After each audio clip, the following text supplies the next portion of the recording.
몽상에서 나오는 시발점. 일어나라 여기를 떠나자 하시니라. 무슨 일을 제대로 하기 위하여 꿈을 꾸는 것은 옳은 것입니다. 그러나 무엇을 해야 하는데 하지는 않고 여전히 꿈만 꾸고 있는 것은 그른 것입니다.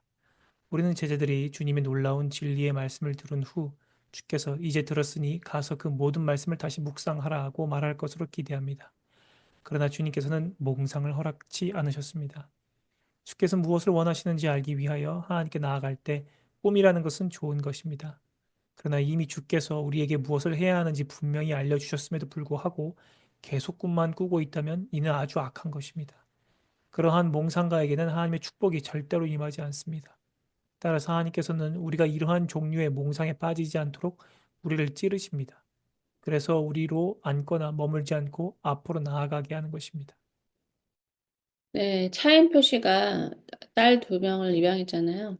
그 신앙이 좋은 부부가 그 아이들을 정말 최고의 딸로 애써서 열심히 키우죠. 우리가 그걸 이제 보고 있고요. 그러면 이제 보통 우리가 볼 때 걔네들은 무슨 복이냐. 어쩌다 차인표 씨 댁에 입양이 될 수가 있느냐. 정말 인생이 역전됐다. 그냥 그 아이들이 뭐 예뻐서 입양을 했겠지만 뭐 이쁘다는 걸로 입양이라는 걸 할 수는 없는 것이죠. 인생 자체가 역전이 되는 거죠. 네, 하나님이 우리가 하나님을 어떤 분인지를 모르기 때문에 이 챔버스가 깨닫고 가르치신 내용이 우리한테 별로 다가오지가 않는 거예요. 제가 이 말씀을 드린 이유는 예전에도 말씀드렸지만 하나님은 하나님이 하신 말씀을 우리가 잊지 그분은 잊지를 않아요. 그럼 그 말씀이 이루어질 때까지 다음은 없는 거예요. 우리는 듣고 또 그때 잠깐 좋았다 했다 잊어버려요. 인생 전체를 꿰뚫는 사명으로 여겨야 될 말씀을 듣고도 전혀 집중하지 않아요. 하나님이 어떤 분인지 모르는 거죠.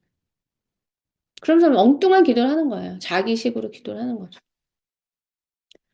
하나님이 어떤 분인지를 알면 하나님이 말씀하셨는데 뭐 망설이거나 뭐 할까 말까 고민하거나 그런다는 건 있을 수가 없어요. 네, 회사에서도 그러면 잘려요. 내가 동의를 하든 안 하든 그 사장이 말씀하시는 것을 내가 한번 생각해보게 하겠다. 아니면 내가 지금 밥 먹고 있는데 밥 먹고 전화하시라. 있을 수가 없는 거예요. 그러니까 이런 식의 하나님에 대한 그 생각. 하나님이 어떤 분인지를 모르는 사람임에도 하나님은 우리에게 복을 주시기 위해서 그분의 영원한 말씀을 혹시 집중해서 그 복된 퍼즐을 따라올까 주시지만 대부분은 제가 이제까지 본 사람들은 저처럼 하나님의 말씀을 진지하게 여긴 사람은 못 봤던 것 같아요. 너무 육이 좋아서 육으로 가버리는 거죠.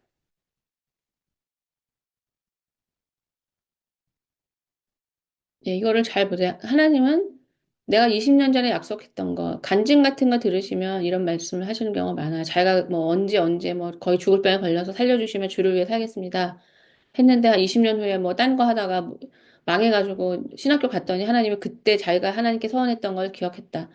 이런 간증을 들으면 저 같으면은 당신은 참 약속을 안 지키고 하나님 앞에 신실하지 않다. 이렇게 볼 텐데 이렇게 말하는 사람이 일반적으로 우리 TV에 보면은요.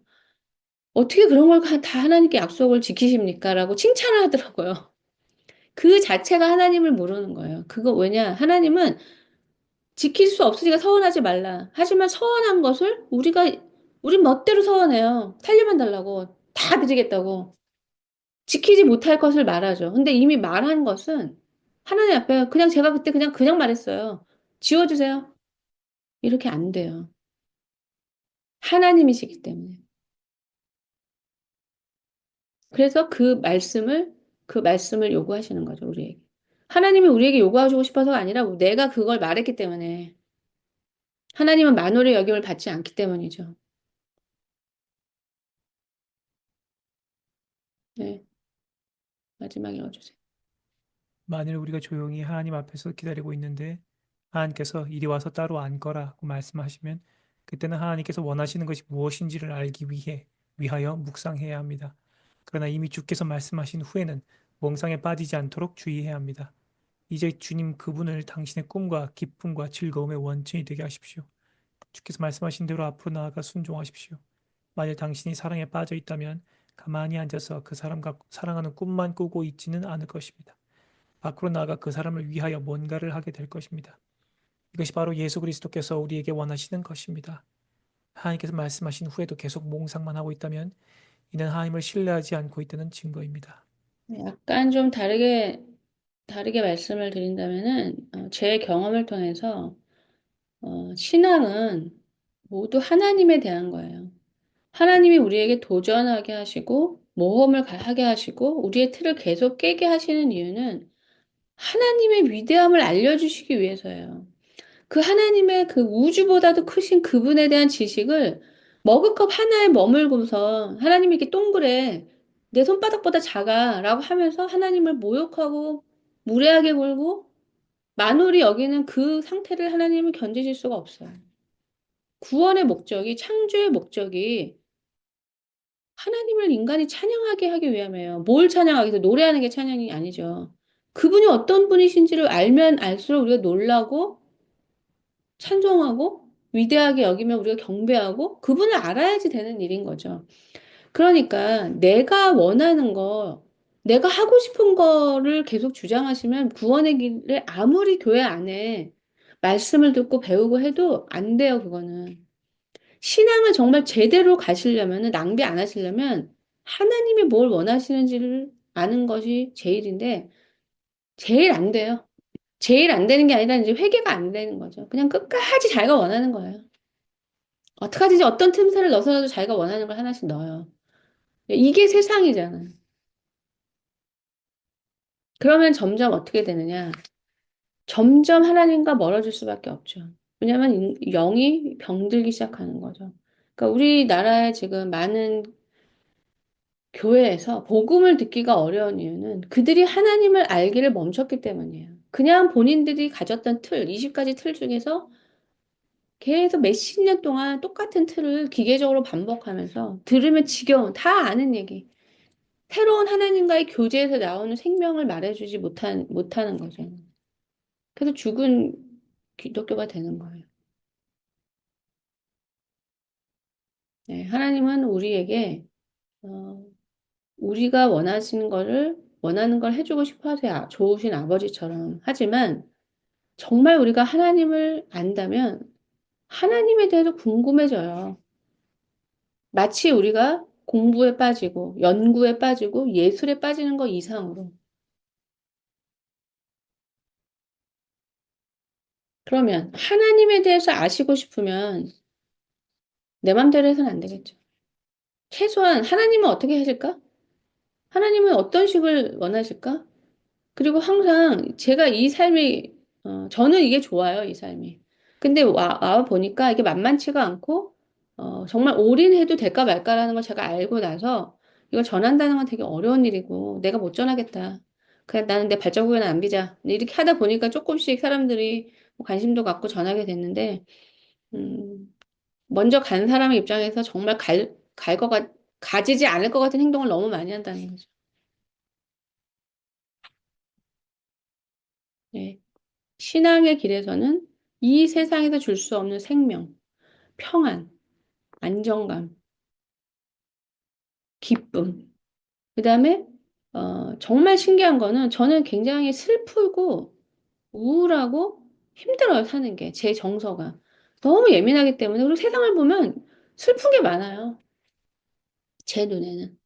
근데 정말 이 신앙 안에서 달라진 게 뭐냐면 하나님 안에서는 슬픔이 없다는 걸 느껴요. 왜? 하나님 안에는 언제나 소망이 있어요. 그게 제 안에서 달라지는 것을 느껴요. 예전에는 제가 사실 뭐 하나님이 저에게 주신 말씀, 주인 자에게 내 심정을 동하고 그것도 저는 그런 사람들 보면 슬펐어요.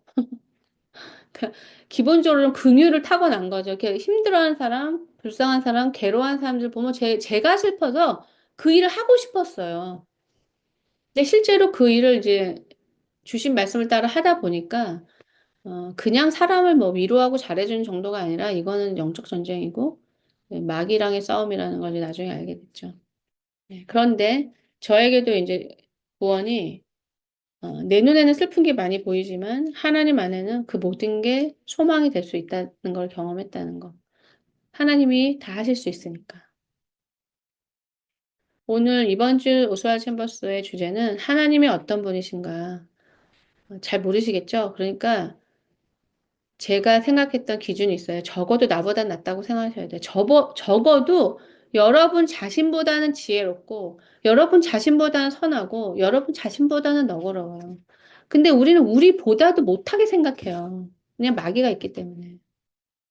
최소한 그 기준이면, 나 같으면 용서 안 하겠다. 하나님이 납니까?